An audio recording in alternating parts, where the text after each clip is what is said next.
Welcome back, lovely ladies. If you want to become the woman of your dreams, make sure to hit that subscribe button and like this video. And join our Patreon for even more exclusive content. Now, let's dive into today's story. Ted Hudson stepped up to a massive doorman who barely nodded, allowing him into a busy club thrumming with an almost deafening bass line. The thick, percussive beat reverberated through the floors, walls, and right into Ted's chest as he passed through an inner set of double doors. Already, he could see bright lights streaming across a dance floor teeming with people, and just beyond, a raised bar area. Leaning against that bar, Ted spotted 4 of his longtime friends, each dressed in impeccable suits, polished black wingtip shoes, and crisp French-cuffed shirts. Their wristwatches glinted in the overhead lights whenever they raised their arms to sip from their half-finished drinks. They had come here to check out a live band rumored to be on the verge of signing a big contract. Each of their partners, known to most people in their circle as wives, despite the complicated details behind that term, stood off to the side, forming a close-knit semicircle away from the rowdier patrons on the dance floor. These refined wives were undeniably out of place in this particular setting. Dressed in retro gowns, impeccable hairdos, with purses and pearl necklaces, they seemed like visitors from a long-forgotten era of style and sophistication. Ted paused in the dimly lit passage, taking in the scene. He noticed women from the party crowd dancing with disheveled hair, their short skirts riding up as they twerked, their undone blouses hanging loose. The men in the crowd had their suit jackets tossed aside and their ties hanging haphazardly, if not removed altogether.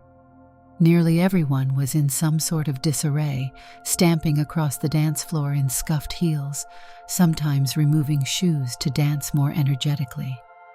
The sudden change from a sweaty, raucous throng to the calm, sophisticated cluster at the bar struck Ted like a jarring contrast. He saw his friends wave, so he made his way over. Each of those 4 men was accompanied by his impeccably dressed partner, though they seemed eager to find a reason to leave this chaotic club. Ted himself had no partner tonight.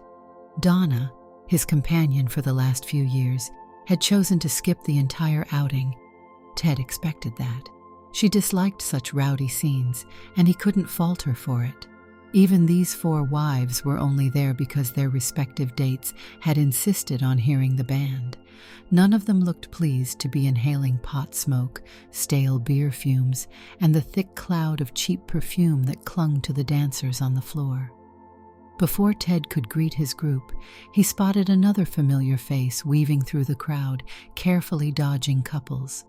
It was Ned Hamilton, a friend from a similar social circle, but who remained just outside Ted's tight-knit group. Ned, taller and slimmer, also had on an immaculate suit and neatly knotted tie. His expression gave away his disapproval. The noise, the sweaty throng, the smell of spilled beer and weed, it all seemed to repel him. Ned approached with a frustrated sigh. "I just got bumped by someone carrying a drink," he muttered. No apology, of course. He dabbed at the faint stain on his lapel with a damp napkin. Ted offered a sympathetic shrug. "Rough crowd tonight," Ted observed, arching a brow at the swirl of half-dancing, half-stumbling partygoers around them. Ned smoothed the lapel of his jacket. "I can't imagine how you guys stand it," he said, glancing at the 4 other men who were already counting out cash for their bar tab. Their polished companions, those elegantly attired wives, stood off to the side, each face a polite mask of silence. "We're not staying," Ted replied. "They've pretty much heard enough of the band. The place isn't exactly their style." One of Ted's buddies, Richard, closed his gold-tipped fountain pen and snapped shut a small notebook where he'd presumably jotted his impressions of the band's performance. He gave a curt nod to Ted, who waved a hand in response, letting them know he'd catch up later. The four men and their accompanying wives filed out, placing their hats back on or tucking them under their arms. That left Ted still standing at the bar with Ned. "Care for a quieter spot?" Ned asked.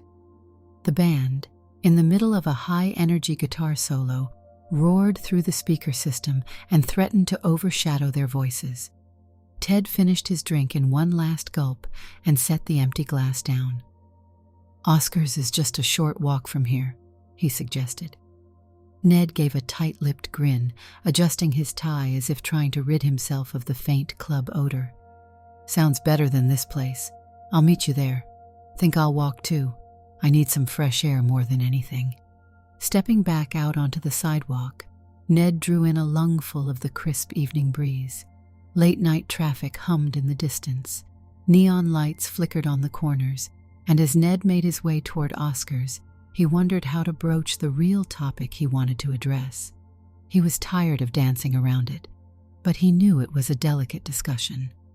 Ted and his circle had these companions, graceful, impeccably styled partners, who didn't fit the usual stereotypes of either trophy girlfriends or bored socialites.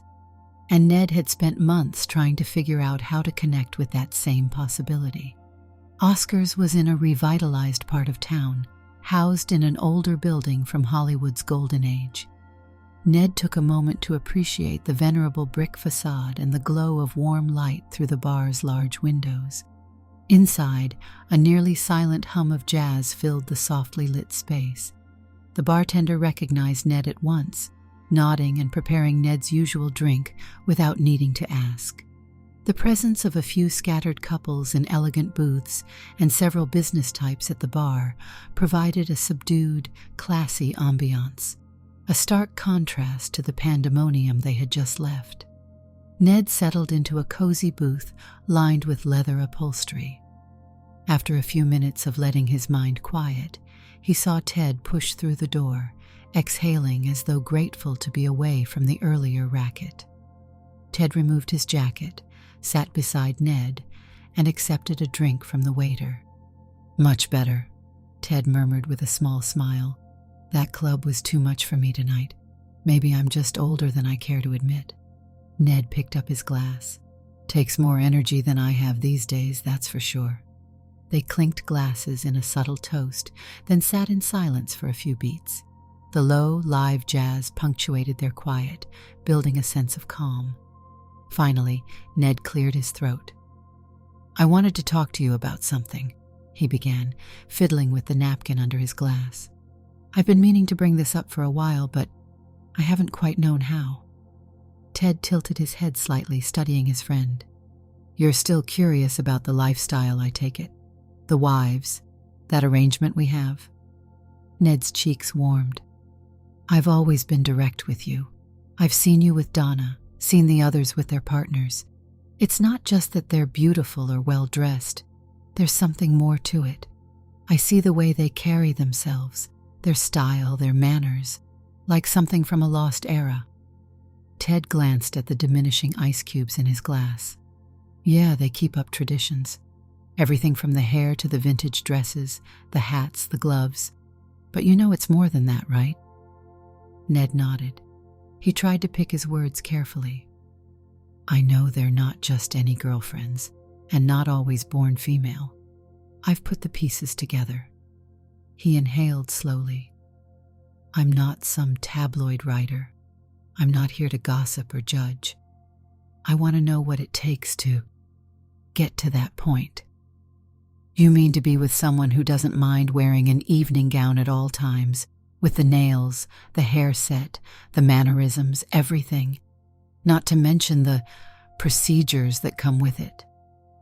Ted's tone was hushed, respectful of the privacy the topic demanded. Ned spread his hands on the table. "I can handle it. I have the resources. I'm not married, so there's no complicated domestic arrangement to fight through. And honestly, I admire that dedication. It's not like I'm chasing some frivolous fling. I just like that style. I'd like that in my life. Seems like a different kind of companionship." Leaning forward slightly, Ted spoke in a low voice. "Look, Each of us got here in a different way. Some guys in our circle inherited the arrangement from older times. Maybe they were introduced through connections. Some of us stumbled upon it, met someone who wanted to live that old-school aesthetic. But these days, it's harder. Fewer individuals have that desire, that talent, that willingness. It's not something you can find just flipping a switch. That's why I need your help, Ned insisted. I can't just put an ad in the paper. This is too personal, and I'd imagine it's a delicate situation for the person themselves. Ted sighed, rubbing a hand over his neatly combed hair. There might be a lead.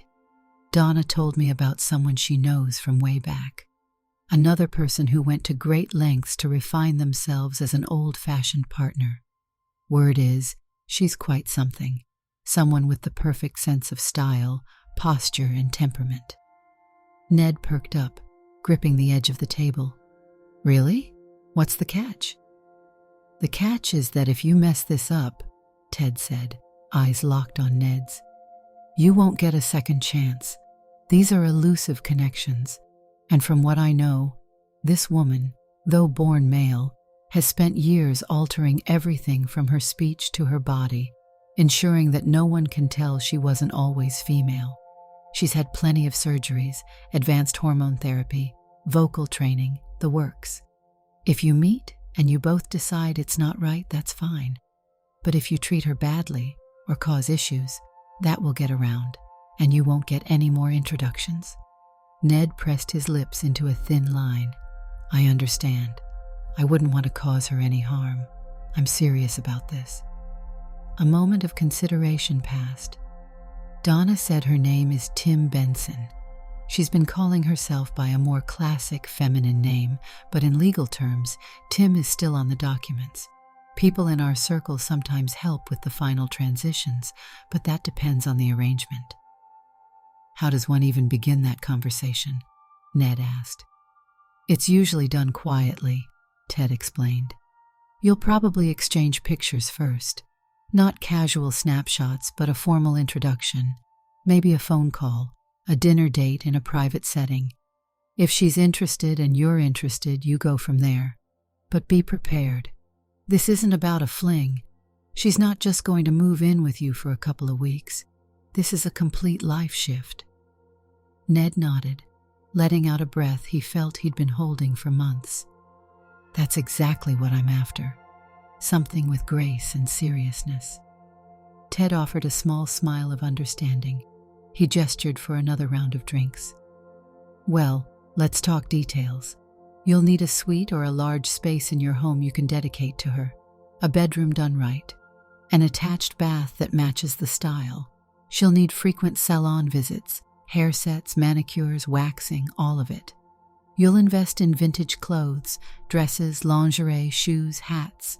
If you're not comfortable with big spending, bail now. I can handle that, Ned said, resolute. Then we'll start the process. I'll pass along your interest to Donna, and she'll talk to a friend, who'll talk to Tim. You don't need to do anything until you hear back. Ned exhaled, and the tension in his shoulders eased a touch. All right, that's all I wanted. Just the chance. They quietly finished their drinks and parted ways soon afterward, each calling for his own car. Ted insisted it would be best for them not to be seen leaving together, to maintain privacy. Ned walked off into the night, stepping with a determined stride he hadn't felt in a long time. Over the following week, Ned found himself restless. His office, located in a tall, contemporary skyscraper downtown, offered impressive views of the city. Though he typically found comfort in those sweeping skyline vistas, now he was distracted, waiting for any call or message that might tie him to Tim Benson. Finally, late on a Friday afternoon, his phone buzzed with a number he didn't recognize. He picked up, trying to maintain an air of professionalism despite his racing heart. "Hello?" he answered. A pleasant female voice, lightly tinged with a polished accent, responded. "Mr. Hamilton, this is Donna. We've never met, but Ted asked me to contact you." Ned swiveled in his office chair, scanning the cityscape outside. "Yes, of course. Thank you for calling." I've spoken with Tim. There's some interest.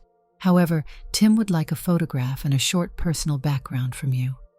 Nothing intrusive, just a sense of who you are, what you do. Ned nodded, though he was alone. Absolutely. I can have that prepared and sent over. Do you have an email address, or should I drop it somewhere else?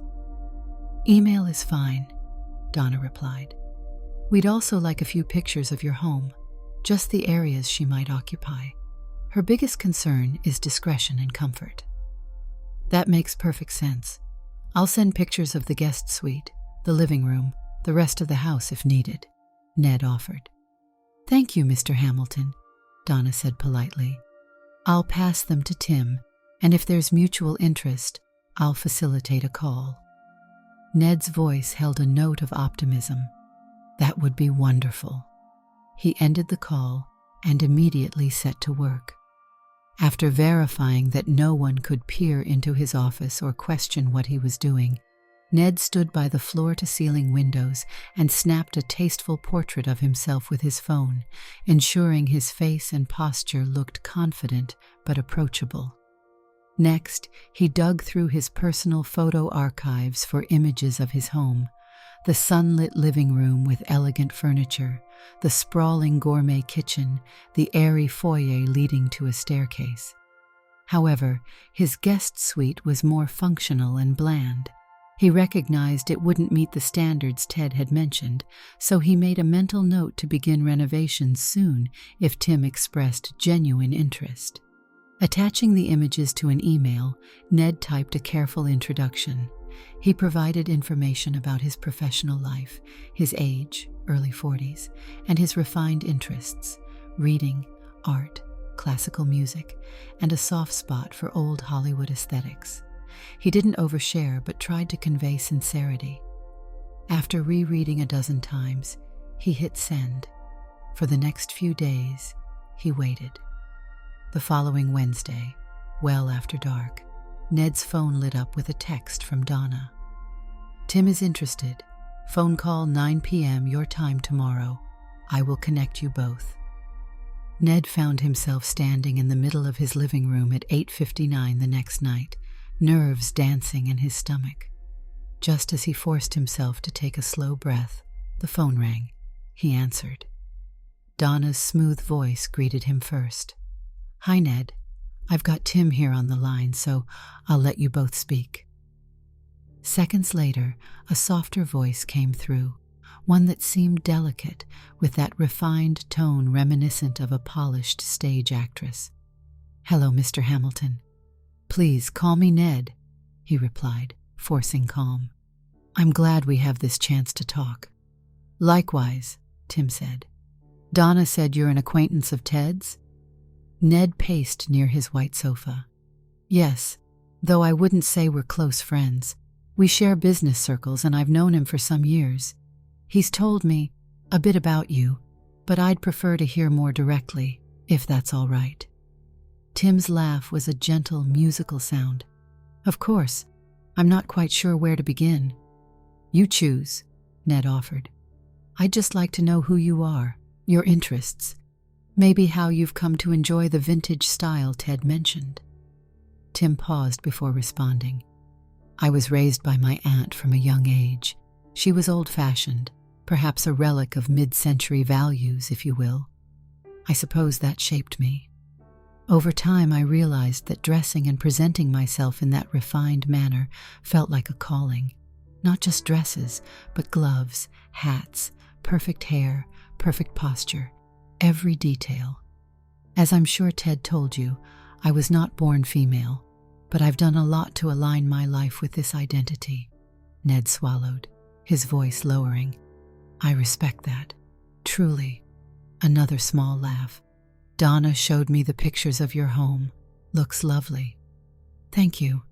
I'm afraid the guest suite isn't as luxurious as it should be. I'm already making plans to remodel, maybe even design a new wing. I want something that fits your taste if we move forward. Silence on the line for a moment. Then Tim spoke quietly. That's very generous. I'd be lying if I said I wasn't intrigued. And you're comfortable relocating? I wouldn't want you to feel pressured," Ned continued gently. "I've been living in a small city, far from the social circles I'm interested in. I'm ready for a new chapter," Tim admitted. "So yes, I'm comfortable." They spoke for almost half an hour, nothing too personal, just introductions of sorts, lightly brushing on topics like favorite films, classic musicians from the 1950s, old black and white television shows. Finally, Tim excused herself, citing an early appointment in the morning. They ended the call with the promise that Donna would coordinate something else soon. Ned hung up, noticing a smile playing on his lips. The voice he'd heard was graceful, warm, and calm. This might actually happen, he realized. Days turned into a few weeks. During that time, Ned made phone calls to interior decorators, explaining he needed a bedroom and adjoining bath suited to a refined occupant with a taste for vintage elegance. He wanted pastel walls, plush carpeting, a vanity with perfect lighting, and closet space that could accommodate delicate dresses and an extensive shoe collection. He was meticulous about everything from doorknobs to curtain rods, determined to ensure that if Tim walked through the door, it would feel like home. Donna occasionally reached out, relaying that Tim was eager yet cautious. They had another phone call during which Ned asked if Tim had any non-negotiables. "I expect a respectful environment," Tim said. "I know it might sound obvious, but I won't remain in a place where I'm ridiculed or denied the opportunity to uphold my style. This is not a fling. I'm serious about living this way." Ned repeated that he understood. He promised that he wouldn't treat it lightly. For some reason, he sensed that Tim needed more than words, so he compiled a folder of design ideas for the guest suite. Photos of vintage furniture, wallpaper samples, sketches of the planned vanity and walk-in closet. He emailed them, hoping they conveyed his commitment. The next day, he received an enthusiastic voicemail from Tim, whose voice sparkled with relief and excitement. Finally, they arranged to meet in person. The chosen location was a high-end restaurant with private dining rooms, to ensure prying eyes would be kept at bay. Ned arrived early, wearing his best dark suit, shining cufflinks, and a new tie he'd purchased specifically for the occasion. Anxiety rippled through him as he checked his phone for any updates. No messages yet. The maitre d' led him to a semi-private alcove, complete with candles flickering atop a linen-draped table. With minutes to spare, Ned decided to wait outside the alcove so he could greet Tim properly. At last, he saw a slender figure step through the restaurant's grand entrance. Even before Tim pulled off a tasteful wrap, Ned recognized the retro glamour. A knee-length pale blue dress with a fitted waist, sheer gloves covering delicate hands, and a small matching hat perched atop neatly styled hair. Soft curls framed Tim's face, accentuating bright eyes and delicate features. Ned stepped forward, offering a polite bow of his head. "It's an honor to meet you in person." Tim smiled, revealing a flash of perfectly applied lipstick. "Likewise, Ned. You're taller in person." They exchanged a gentle handshake, Ned noticing the smoothness of Tim's gloved fingers, and moved to their table. The ambience in the alcove was hushed and intimate. Soft music played in the background as a waiter approached with their menus, explaining the specials in a polite whisper. "Please pick whatever you like," Ned said, gesturing at the menu. "Tonight's on me." Tim nodded in appreciation, scanning the options. When the waiter left them with glasses of water, they began a more relaxed conversation. It covered small talk, how Tim's flight was, how business was for Ned, slowly moving toward the more important subjects. "You look even more polished than in your pictures," Ned said quietly, keeping his gaze steady. "I'm impressed." Tim set down a water glass. "Thank you. Photos are one thing, but I definitely put extra care into preparing for tonight." Ned smiled, leaning forward slightly. "I've arranged for a car to drive you to my home tomorrow. if you're comfortable with that. No strings attached, just a tour. We can have lunch, and if you like it, we'll take the next step. If not, no hard feelings." Tim looked a bit relieved. "I appreciate that. It would be nice to see the space you mentioned. All those plans you emailed me, the sketches, they looked lovely. Almost too good to be true." "I want to show you that I'm serious," Ned answered, voice low. "Your comfort and happiness matter." They ordered dinner. Tim chose a light entree of fish and roasted vegetables, while Ned went with a filet mignon. Over the course of the meal, they dabbled in humorous anecdotes about vintage fashion, from Tim lamenting how hard it was to find authentic seamed stockings, to Ned sharing how he had a family heirloom trunk filled with old hats and gloves from a grandmother who had been a starlet of silent films. They laughed, enjoying a camaraderie that felt surprisingly comfortable for a first in-person meeting. By dessert, Tim reached across and brushed fingers to Ned's wrist. "You've been very kind. I'll come see your home tomorrow." Ned grinned, feeling an unexpected but welcome warmth fill his chest. "I'll pick you up at your hotel, if you'd prefer that to the car service." Tim flashed a small, graceful smile. "I'd like that." The next day arrived with a clear, sunny morning. Ned had hardly slept. He left his house in a recently detailed sedan, feeling a tight swirl of nerves in his stomach. Pulling up to Tim's hotel, he saw her waiting at the curb in a light, knee-length skirt, fitted jacket, and small wedge heels, sophisticated but simple enough for a daytime outing. As she slipped into the passenger seat, the faint scent of a floral perfume filled the car.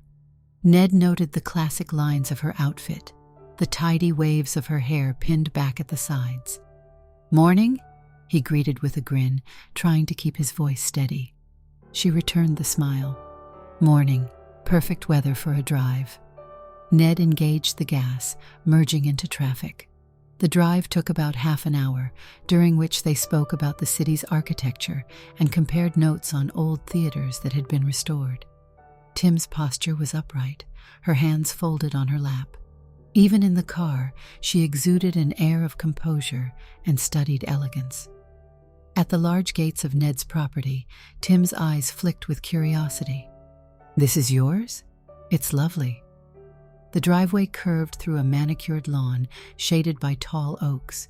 At the end of the lane stood Ned's home, a wide, two-story building with a warm stone facade and large windows. He parked in front, then hurried around to open Tim's door. She stepped out, glancing around with calm interest. Once inside, Ned guided her through the foyer. Sunlight spilled in from an overhead skylight onto polished floors.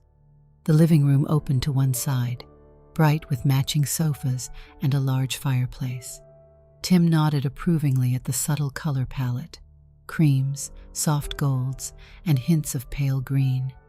He showed her the dining room next, the kitchen, and then the library with floor-to-ceiling bookshelves. Each space had been curated with an understated but intentional style. At last, Ned led her upstairs to the renovated suite. The door opened onto a plush, pale carpet, the walls adorned with a soft floral wallpaper in pastel tones. On one side stood a brand-new antique-style vanity, complete with triptych mirrors and discreet lighting. A tall wardrobe and matching dresser stood along the opposite wall, also in a vintage French provincial style. Large windows overlooked a small rose garden below, and pale drapes hung in neat folds. Tim wandered in, fingertips tracing the white footboard of the four-poster bed. "This is even lovelier than the pictures," she murmured, carefully lifting the corner of one curtain to inspect it. "You did all this for me?" Ned stood near the door, feeling oddly shy. "I wanted it to reflect the style you love. And if you move in, it'll need your personal touches, of course. Maybe we'll add more decorative pieces together." Tim's eyes glistened with what seemed like gratitude, though she kept her expression poised. "Thank you. This is so thoughtful." He nodded.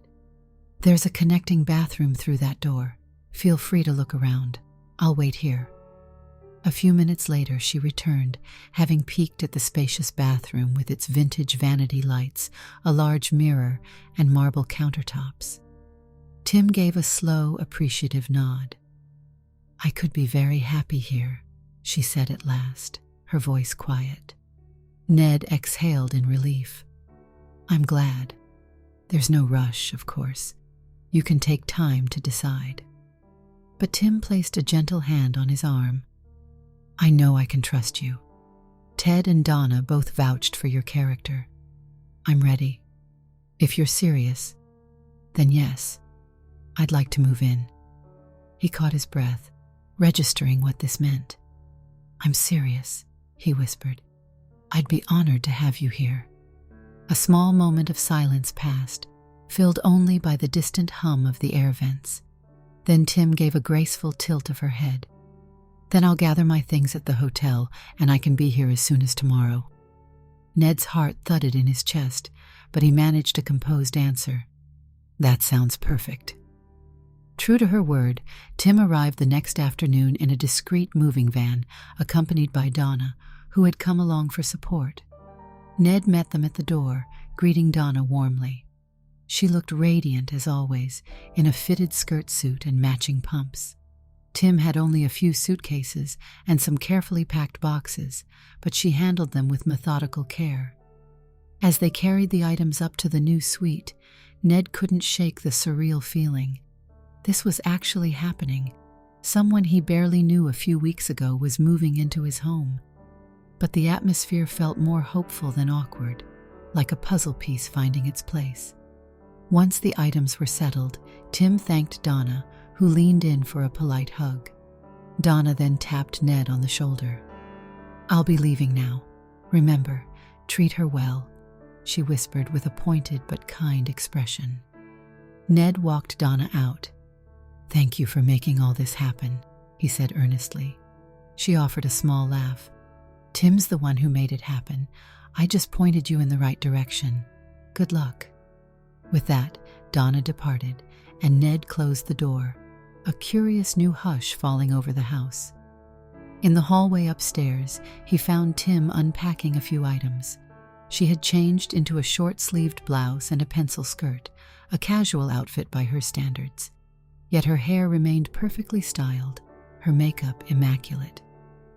"Anything I can help with?" Ned asked, feeling mildly sheepish. "I think I'm fine," Tim said, smiling kindly. "The boxes aren't too heavy, mostly clothes, and my small collection of vintage jewelry." Ned stood by the door, noticing an older photo frame she had set on the dresser, a black and white picture of a stern-faced woman in an elegant 1950s dress, possibly Tim's aunt. He decided not to pry. "All right, well, if you get hungry or need anything, let me know. I'll give you some space to settle." Tim nodded appreciatively. "Thank you, Ned." He retreated downstairs, giving her room to breathe.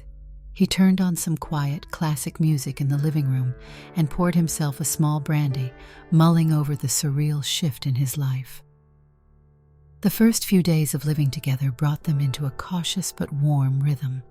Tim discovered the best local salons and made regular appointments, which Ned happily covered. He purchased a small convertible for her to drive around if she wanted, though Tim was equally content to let a driver handle transportation.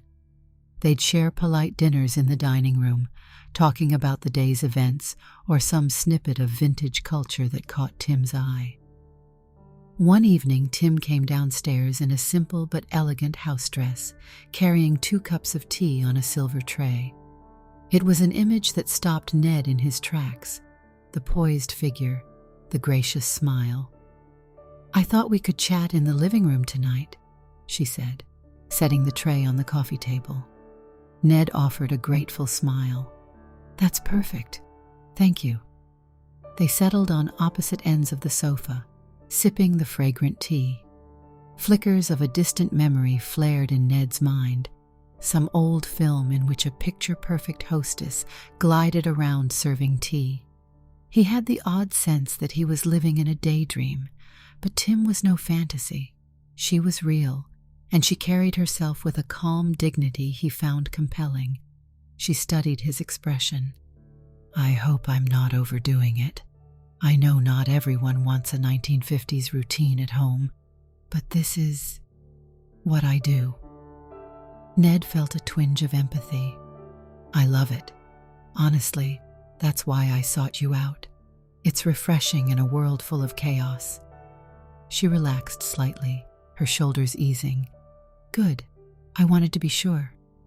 They chatted about small things, his early business experiences, her memories of learning to do classic hairstyles. Little by little, they learned about each other. By the time they finished their tea, Ned felt something he hadn't felt in a long time, a genuine sense of companionship. Weeks turned into months. The suite upstairs became fully personalized with Tim's touches: fresh flowers on the vanity, a neat row of perfumes, racks of vintage dresses and lingerie. She kept the house tidy in a gentle, unobtrusive way, though they did have a cleaning service for heavier tasks. Her presence transformed the home into something bright and refined. In return, Ned gave her full autonomy over the place, never prying, always encouraging her appointments and social engagements. Occasionally, they attended high-end dinners together, appearing as a refined couple. The first time they arrived arm in arm, heads turned, drawn to Tim's delicate figure and impeccable style.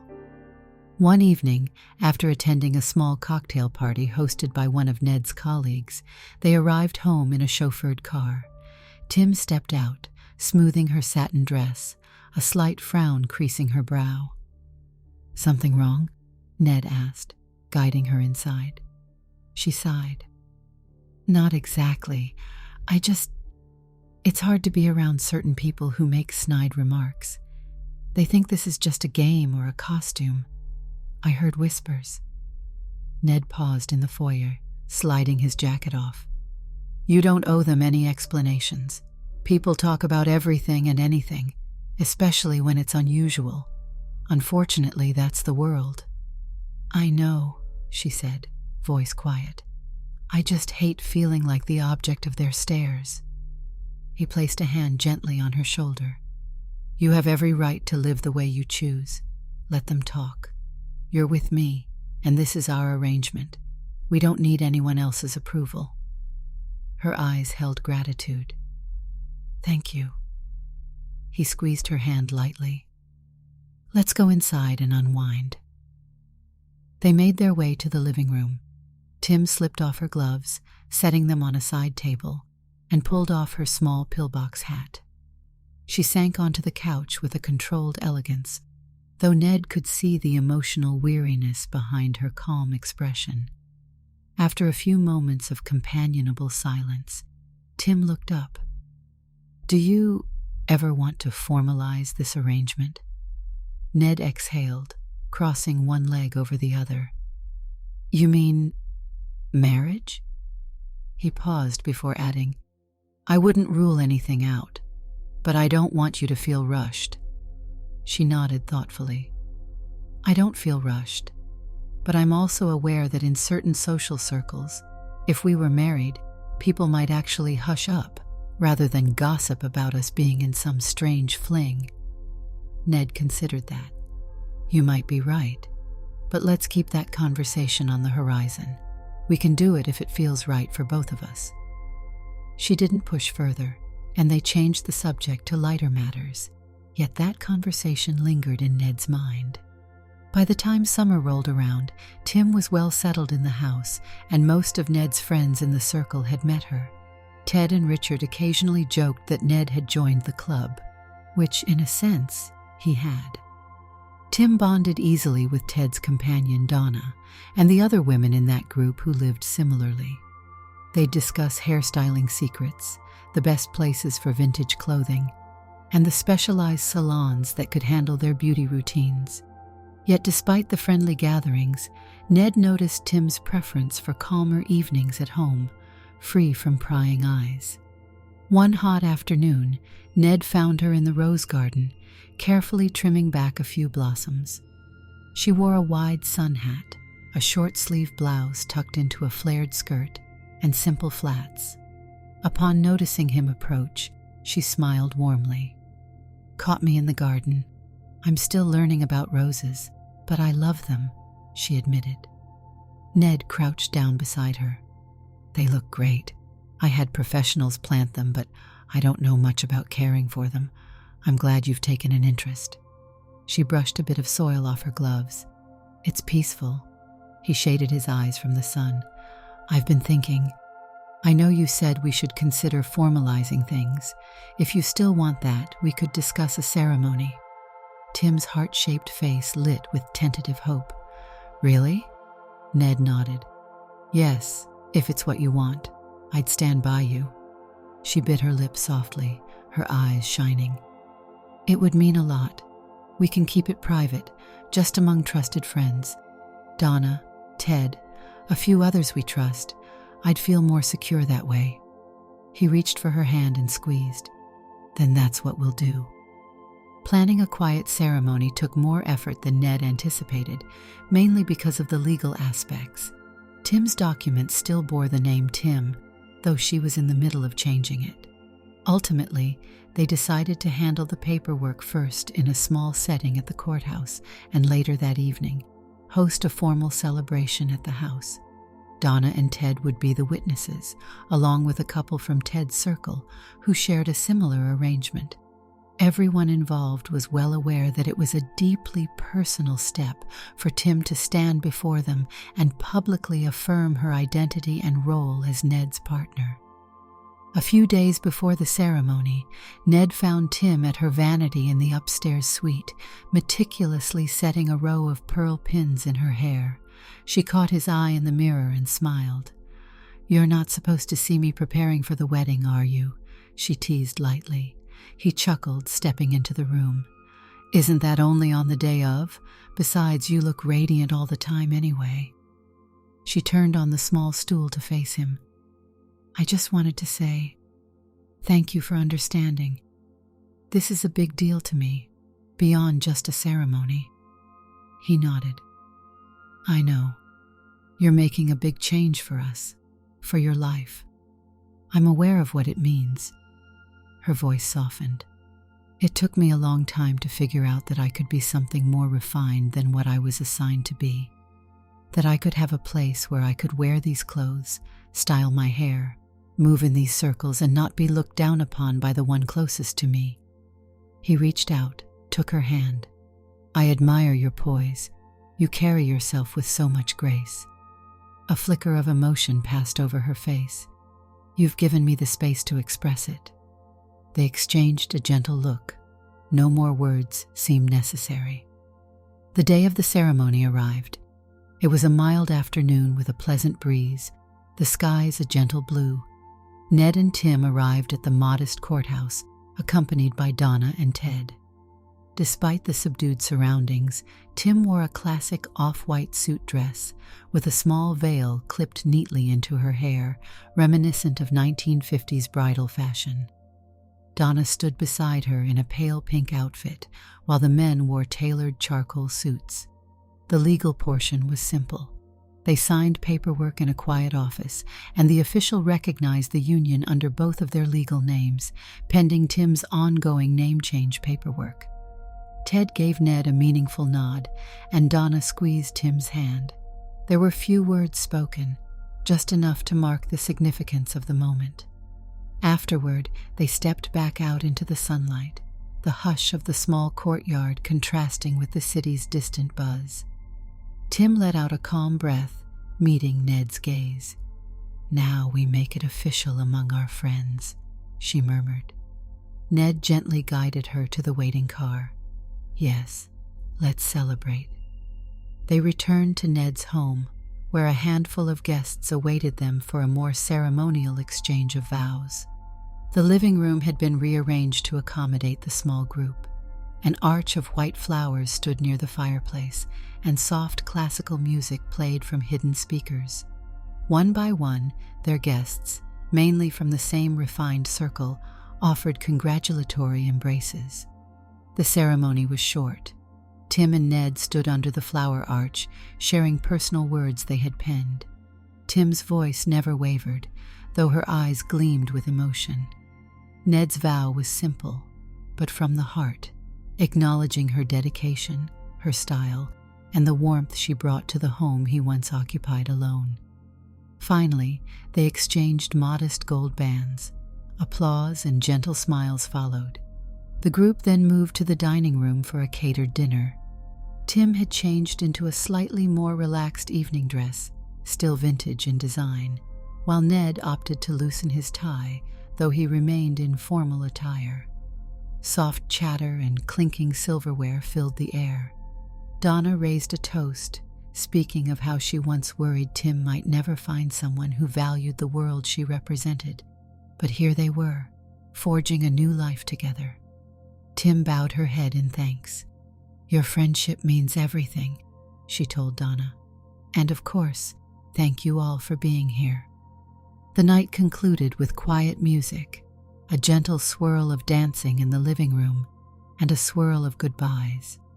When the last guest departed, the lights dimmed, leaving Ned and Tim alone in the house that now officially belonged to both of them in spirit, if not quite in all the final legal documents.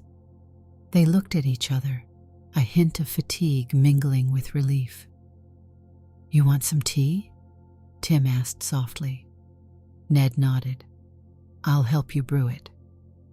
And so, side by side, they moved into the kitchen, she carefully setting out cups and saucers, he fetching the kettle. The flicker of the overhead light cast gentle shadows on the walls, and they exchanged a look, no grand words needed. They were two refined souls, choosing to share a life. In the months that followed, they made many small adjustments to daily life. Tim updated her documents, eventually taking on the new legal name that suited her traditional aesthetic.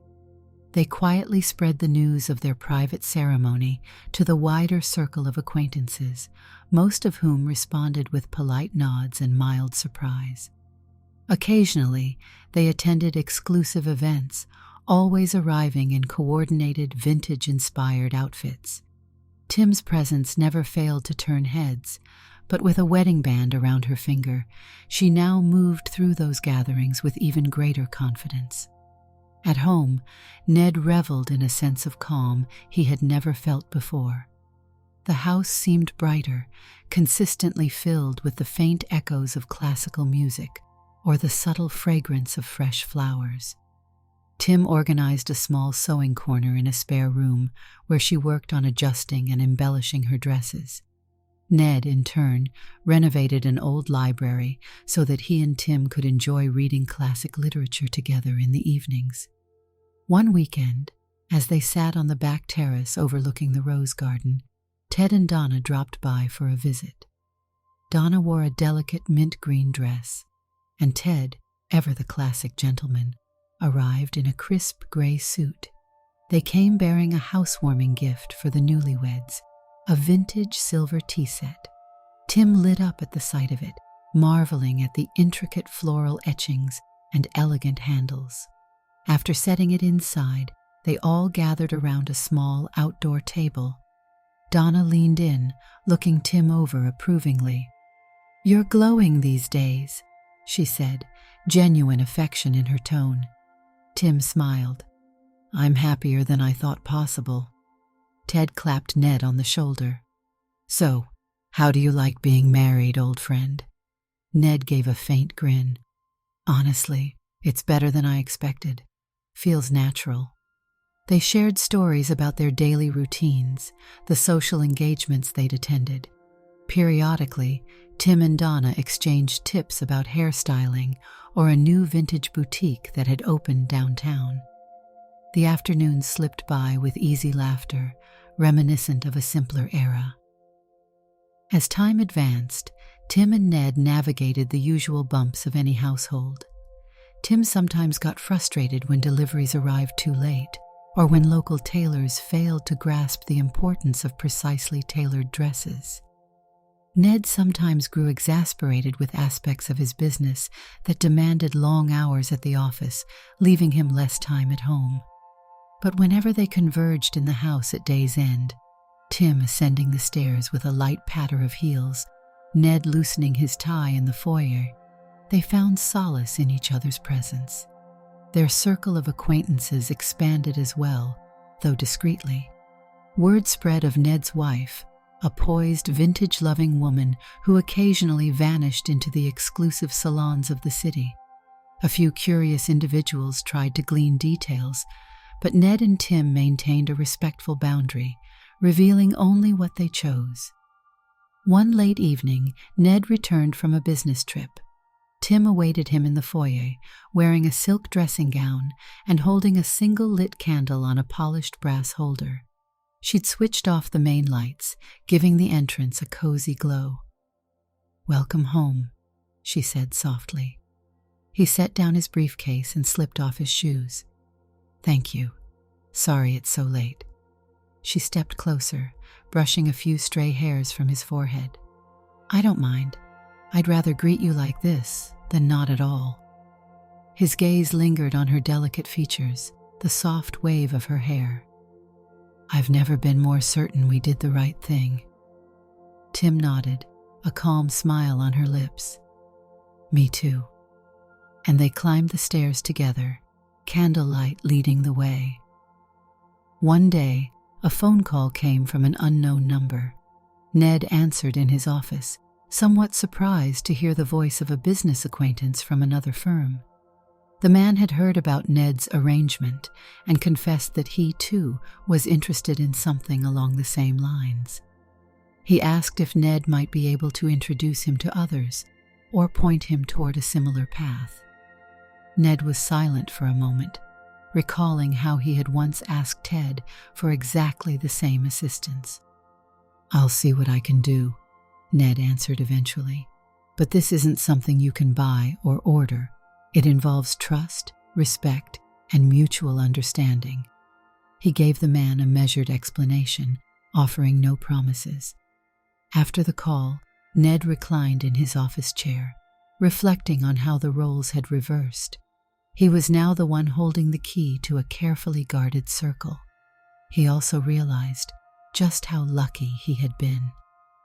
One evening, Tim sat at the vanity in their bedroom, brushing her hair with deliberate strokes. Ned leaned in the doorway, watching her quietly. The reflection in the mirror caught his eye. A well-dressed, refined person who embodied everything he had once thought had disappeared from modern life. When she noticed him standing there, Tim paused, setting the brush aside. "What's on your mind?" she asked in a gentle voice. He moved closer. "Thinking how grateful I am." She turned, meeting his gaze. "I am too." They shared a soft, unspoken moment. Then she patted the stool beside her vanity, inviting him to sit. "Tomorrow, we have that small gallery opening. Are you ready for more socializing?" He chuckled, taking a seat. "Always, with you at my side." She grinned. "Then I'll pick out a special outfit. I've got a black cocktail dress that's just right for a gallery setting." She resumed brushing her hair, and Ned watched the rise and fall of the bristles. Outside, the last rays of sunset cast the bedroom in golden light, illuminating the gently patterned wallpaper and the crisp white furniture they'd selected. The hush that enveloped them felt like a haven from the frantic city that lay just beyond the property gates. Months melted seamlessly into a year. The rose garden flourished under Tim's care, and the once sterile guest suite had truly become her domain. Whenever she needed more closet space, Ned was quick to expand, converting a spare corner into additional storage for dresses, shoes, and hats. They coexisted in a calm equilibrium that, at times, felt almost unreal. Yet it remained real, anchored by mutual respect, daily routines, and the bond they had forged. Ned no longer questioned why Tim dressed in vintage attire or spent hours perfecting her hair and makeup. He had embraced it fully. Meanwhile, Tim had found her place in the world, by Ned's side, hosting the occasional sophisticated dinner party or attending philanthropic galas and understated gatherings with the small group of others who shared a similar style. When the day finally came that Tim's legal documents arrived, bearing her chosen name, she found Ned in his study and held up the envelope. With shining eyes, she whispered, "It's official." He rose, embraced her gently. They opened it together, reading the new name printed in formal script. She set the paper on the desk, letting out a breath. "It feels so final," she said, voice hushed. He wrapped an arm around her shoulders, pressing his face into her hair. "It's one step among many, but yes, a significant one." She looked up at him. "Thank you for being here through it all." Ned cupped her cheek. "Of course." The next weekend, they invited the same small circle to a garden brunch, both to celebrate the newly updated documents and to mark the year since Tim's arrival. Donna and Ted strolled in, followed by Richard and his partner. They all marveled at how the house felt so completely inhabited now by Tim's presence. The group chatted, enjoyed a spread of pastries and fresh fruit, and offered Tim gentle congratulations. As the afternoon sun reached its zenith, Tim excused herself briefly to bring out a fresh pitcher of lemonade. Ned watched her retreat into the house, grace in every step. Something about her silhouette made him pause. He realized that her stance was no longer guarded as it had been months ago. She walked freely, confident in who she was and where she belonged. When she returned, she poured drinks for their guests, wearing a serene smile. Donna caught Ned's eye, lifting her glass in a private toast. Ned nodded in appreciation. He recognized that all their journeys had woven together, forming a quiet tapestry of acceptance and shared understanding in an often harsh world. Later, Ned took a stroll through the rose garden alone, reflecting on the strange path that had led him here. He remembered the loud club on that first night, the pounding music, the stench of stale beer, and him cornering Ted at the bar. His entire life had changed from that simple conversation, from that curiosity about how these refined wives came to exist in this modern, chaotic era. Little had he known that he would end up sharing his home and heart with Tim, forging a bond that gave him more fulfillment than any business deal or casual fling could ever offer. He felt the crunch of gravel under his polished shoes as he made his way around a neat row of newly bloomed roses. He saw Tim step out on the back terrace to join him. Her pale dress fluttered lightly in the breeze, and she wore a garden hat with a decorative ribbon. She smiled in that gentle way that made him feel entirely at ease. He offered her his arm. She linked hers through it, a gesture of timeless courtesy. Together they strolled among the blooms, guests chatting in the background, the afternoon sun draping everything in warmth. No matter what anyone said or thought, Ned felt grounded in the knowledge that he and Tim had carved out their own space. A space where vintage clothing and refined manners were not relics, but living, breathing aspects of day-to-day life. A space where Tim could flourish fully as herself, and where Ned could find the companionship he'd long desired. This was their reality, raw, vivid, authentic. They walked on, shoulder to shoulder, discussing small plans for the week ahead, a new lamp for the living room, an upcoming charity event. Each minor detail seemed imbued with significance, marking the life they shared. There was no fanfare, no final bow, just the rustle of Tim's skirt, the soft sway of Ned's jacket in the breeze, and the promise of the next moment they would face together. Did you like the story? Hit that like button and tell me what you thought in the comments. Do you want to hear more stories? Subscribe and hit the bell. For exclusive content and early access, check out our Patreon. You can find the link in the description, or you can watch any of the videos shown on my right. Thank you for watching and see you in the next video.